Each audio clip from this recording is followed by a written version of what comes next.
যে ଆମେ ଗ୍ରାଜୁଏସନ କରିଛୁ, ଆମେ ଆଇଟିଆଇ କରିଛୁ, ଆମେ ଏମବିଏ କରିଛୁ, ଡିପ୍ଲୋମା କରିଛୁ, ତ ଆମ ପାଇଁ କଣ ହେଇପାରିବ କୁହନ୍ତୁ। ତ ମୁଁ ଆପଣମାନଙ୍କ ପାଇଁ କହିଦେଉଛି, ଯଦି ଗ୍ରାଜୁଏସନ ଲେଭେଲରେ ଚାହୁଁଛୁ, ଡେଟ୍ ଆମର କେବେଠୁ ଷ୍ଟାର୍ଟ ହଉଛି। ତ ପ୍ରତ୍ୟେକ ମାସ 1 ତାରିଖରୁ ଷ୍ଟାର୍ଟ ହୁଏ, ଆଉ ଗୋଟେ ହଉଛି 15 ତାରିଖ ଷ୍ଟାର୍ଟ ହୁଏ। ତ ଗୋଟେ ମାସରେ ଆମେ କମେଣ୍ଟ କରି ଆମକୁ ମେସେଜ କରିପାରିବେ, ମେସେଜ ମଧ୍ୟ ଆମେ ରିପ୍ଲାଏ ଦେବୁ, ପ୍ରପର ଆପଣଙ୍କୁ ଆଡମିସନ କରେଇଦେବୁ। हेलो भाई नमस्कार, जय जगन्नाथ। मु देवाशीष आपको स्वागत करछि। तो सेति आपण मानक पई आनिछि आज गोटे बहुत वीडियो, बहुत बढ़िया कोन टॉपिक विषय रे, जे इंटर्नशिप। समस्त कहउछन जे इंटर्नशिप हमें करके कोन लाभ कोन। देखो इंटर्नशिप करिवार मेन मोटो होची सिंपल, जे जदी आपण इंटर्नशिप करूछंती त आपन को गोटे आपनकर रिज्यूम रे एक्स्ट्रा करिकुलम एक्टिविटी जरा ऐड हे जाय, आपन सेतले फ्यूचर रे कोन होबो, जदि आपण जॉब करिवे सेतले प्रेफरेंस मिलिबो।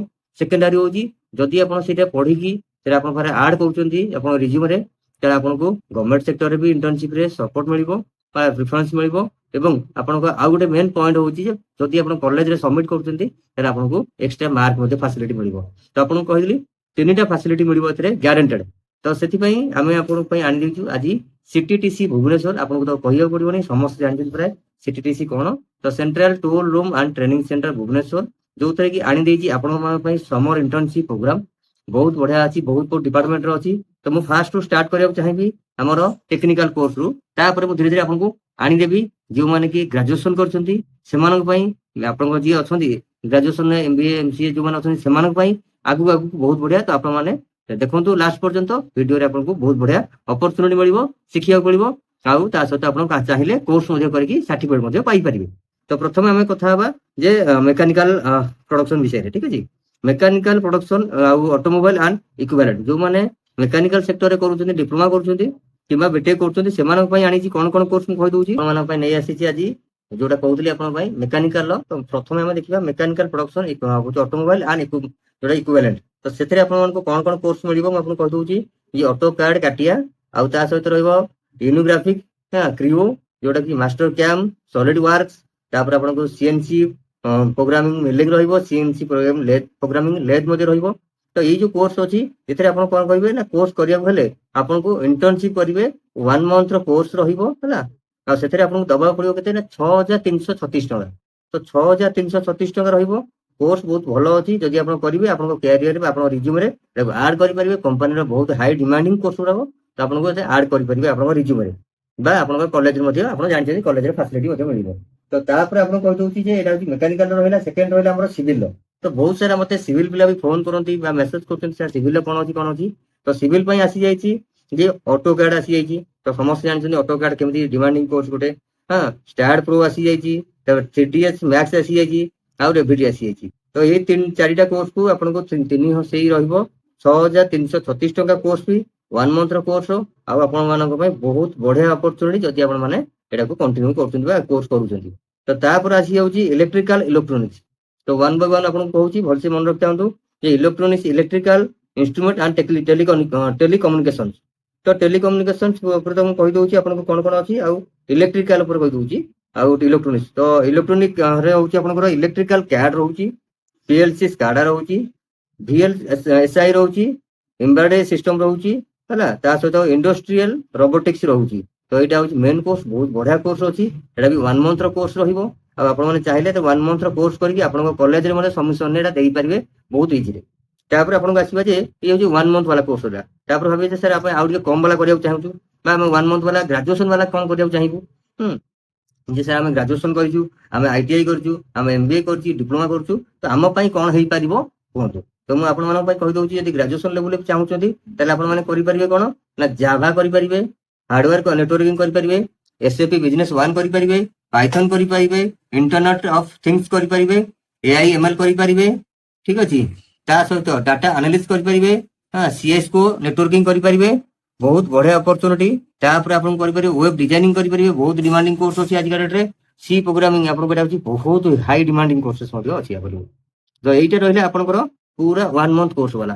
तो 1 मंथ कोर्स भितरे आ गुटे आपण को रहइबो जे आपण यदि ग्रेजुएट एमबीए करछन्ती, डिप्लोमा करछन्ती, बा आईटीआई करछन्ती, तो आपण मानक पई आ गुटे 2 वीक्स रो कोर्स अछि हम पाखरे मैटलैब। तो आपण मान जानछन मैटलैब रो भी डिमांडिंग बहुत हाई डिमांडिंग रहउछि। तो एई कोर्स मध्ये आपण 2 वीक्स रहइबो। आ सब जंकर पेमेंट मु कहि दउछि जे 1 मंथ रो कोर्स जदि आपण ग्रेजुएट लेवल ले करूछन्ती किबा आईटीआई एमबीए डिप्लोमा लेवल ले करूछन्ती, तो आपण को कोर्स रो फीस रहइबो पाखा पाखी 5500 रु 6336 टंका भितरे प्राय। तो सब जंक 2 वीक रो मध्ये सेम रहइबो।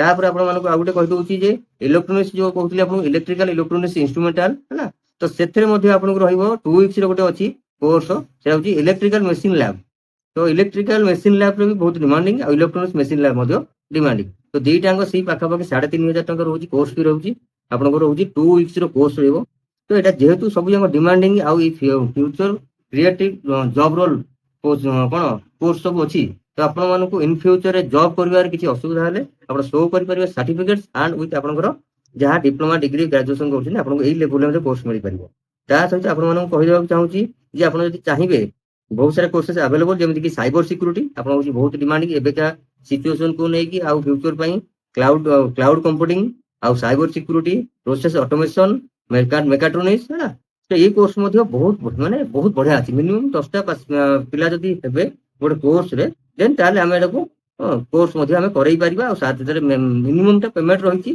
5500 रु 6500 टका भीतर रहइबो तो 1 मंथ रो कोर्स मध्ये रहइबो तो एते सब बढ़िया कोर्स रहिछि ता सहित आपण मानको स्पेशल कहि दोछि टाइम टेबल कोन होछि यार प्रथम तरा जे टाइम हम कहउछि जे केबेटू स्टार्ट होछि तो प्राय तो कॉलेज मानकर टाइम आसी गलानी जे अप्रैल मास रो 1 रु ही दिया जाउछि सब कॉलेज डिग्री जते डिप्लोमा डिग्री कॉलेज सब कॉलेज रे मध्ये ऑलरेडी परमिशन मिल गलानी जे आपण जाई कि गोटे 1 मंथ रो कोर्स करकी सर्टिफिकेट आनतु तो प्राय ओडिसा रे हम जते से बड़ बड़ कॉलेज अछि सेटू लास्ट ईयर रे पाखा पाखी हमर एठी 7-8 पिला हमर एडमिशन करथिले टोटल सीटीडीसी रे तो ए वर्ष मध्ये बहुत हेवी डिमांडिंग कोर्स जेतु अछि तो आपण मानक पई कहि दउछि डेट हमर केबेडू स्टार्ट होछि तो प्रत्येक मास 1 तारिख रु स्टार्ट हुए आउ गोटे होछि 15 तारिख स्टार्ट हुए तो गोटे मास रे हमें 3 थर बैच हमर स्टार्ट हुए बा जदि 2टा बैच हुए तो हमें गोटे फर्स्ट मंथ 1 तारिख हबो मंथ फर्स्ट रो आउ मिडिल ऑफ मंथ रो तो दी जगह हमर हबो तो एमती करिकि जा अपन अप्रैल हेई परिबो मे आउ जून ए 3 मास पूरा फुल्ली फेज रे वर्तमान हमर स्टार्ट हेई छै इवन को जुलाई पर्यंत मई हमर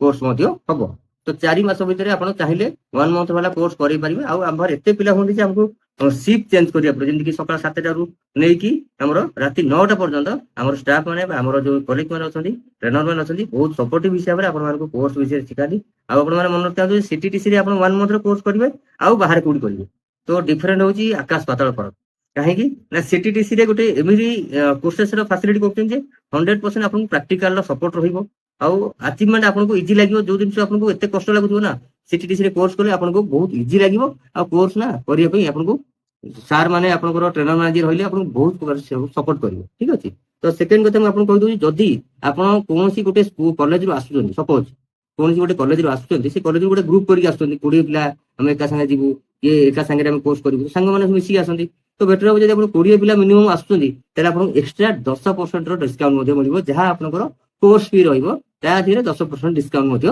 मिलि जिवो ये रहला बहुत बढ़िया अपॉर्चुनिटी आ ता सहित मैं आपन को हमरो एससी एसटी पिला मता कहि दोछि जदी आपन एससी एसटी पिला अछंती ताले आपन को कोर्स फी कंप्लीटली फ्री रहिबो मन रखतांतु जे कोर्स फी आपन को कंप्लीटली फ्री रहिबो एससी एसटी पिला हले बाकी जनरल ओबीसी बा हम जो एससीबीसी कहउछि आ जनरल तो एमान को हमरो जहा कोर्स फी अछि से कोर्स फी लागिवो ओनली आपन को जदी रहिबा फैसिलिटी दरकार ताले हमरो हॉस्टल फैसिलिटी मध्ये अछि पर मंथ रे आपन को 1700 टका हॉस्टल फीस पडुछि बाकी खाइया पई आपन को जहा गोटे 1 मंथ रे खर्च हो धरंतु गोटे 3000 3500 टका हार्डली खर्च हो तो आपन टोटल ओवरऑल कहै गले एतिकी पूरा खर्च जोड़े कि आपन पई इजी हे गोटे मास रो कोर्स करिकि आपन करि परिबे आ बाकी नंबर मध्ये तळे दे देबी जदी आपन माने चाहिबे कोर्स करिया पई किछि आपन को हेल्प दरकार तो आपन माने मध्ये हमकु कमेंट करि परिबे हमें कमेंट रे आपन कमेंट बॉक्स रे आपन हम रिप्लाई देबो जदी आपन आउ किछि एक्स्ट्रा हेल्प दरकार सपोज आपन को एडमिशन वगैरह केमन करिवे कोन नाही तो ता पई आपन माने कोन करिवे हमकु WhatsApp रे मध्ये हमकु कमेंट करबे हमकु मेसेज करि परिबे मेसेज मध्ये हम रिप्लाई देबो प्रॉपर आपन एडमिशन करइ देबो बहुत सारा पिलांको एडमिशन ऑलरेडी हमें करे सारलोनु तो सेति पई special thank you Subrata sir जे हमकु एते पिला मानकु बहुत सारा पिला ए पर्यंत कथा बई बहुत पिलांको एडमिशन करे सारनी पिलांको कनेक्ट करैकी तो हमें चाहूची होपफुली आउ बहुत सारा पिला आसंतु आउ समस्त जानतु सीटीडीसी विषय रे आउ हमरो कोर्स विषय रे तो एतिकी मु कहिबी समस्त आसंतु समस्त को वेलकम आसंतु सीटीडीसी बुलंतु कोर्स करंतु तापर आपण फ्यूचर गरो एतिकी कहिबी जय जगन्नाथ भले रहंतु समस्त थैंक यू।